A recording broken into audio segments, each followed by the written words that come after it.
Now, demonstrating trust requires giving before receiving.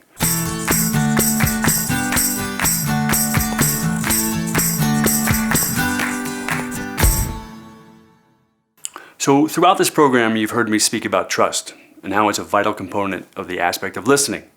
So I thought I'd give it some definition. Trust means that you believe people are reliable. You take that at face value, that they're there to do good work, and to be honest with you. 2, that you have confidence in them and feel safe with them physically and emotionally. Trust is something that two people can develop together.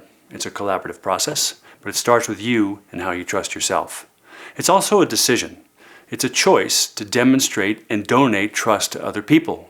You do it deliberately. Now, demonstrating trust requires giving before receiving.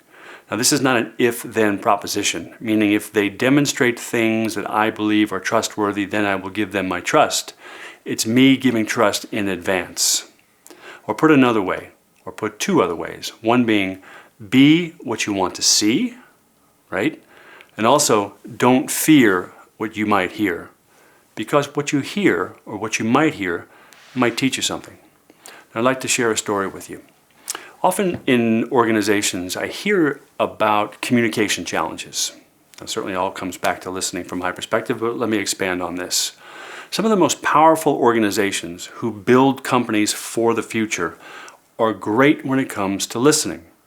Now, I'll have a sales executive speak to me for a recent example, today, as a matter of fact, struggling with hitting targets and quotas, or how to build relationships that would lead to the results on the sales board that he was looking for. So I asked him a few questions about the engagement process. And like many of you folks who have been exposed to sales or perhaps are into sales, you know it's not about leading with benefits. You're looking to build a relationship. So I asked the person to describe his 3 top customers and to tell me about them, about their life, about their families, about their background, what they want to be when they grow up, what they hope will come for their new year, or what they want to do that's exciting to them, what experiences they were looking for. And I have to tell you, I had a bit of a blank stare. What I've learned, and really a valuable part of this listening, if you sit with people long enough, and look, it's true for all of us, our most favorite subject is ourself. And we develop a conversation where we can hear people, what they say, and maybe what they don't say. If you pay close enough attention, you'll hear pain points, what's in the way, or maybe even what's on the way. But they're things that they're trying to push through in their life. Things that perhaps nothing that our company can provide, but that's almost irrelevant. Because if I'm trying to build a relationship, and if I listen, and I want to demonstrate trust, I'll listen for an opportunity to do something for this individual that I might not have heard had I only been focused on moving my product into their organization. Yes, I want that to happen, but it won't happen if I don't develop trust. So I have found time and time again, for myself personally, for executives at the highest levels, CEOs, top flight sales professionals, they listen for opportunity. Now that may mean an individual is looking to hire a person in a different department, has nothing to do with you, but perhaps you can make a referral. Maybe there's a challenge with a son at school in sports. Maybe you have a resource there.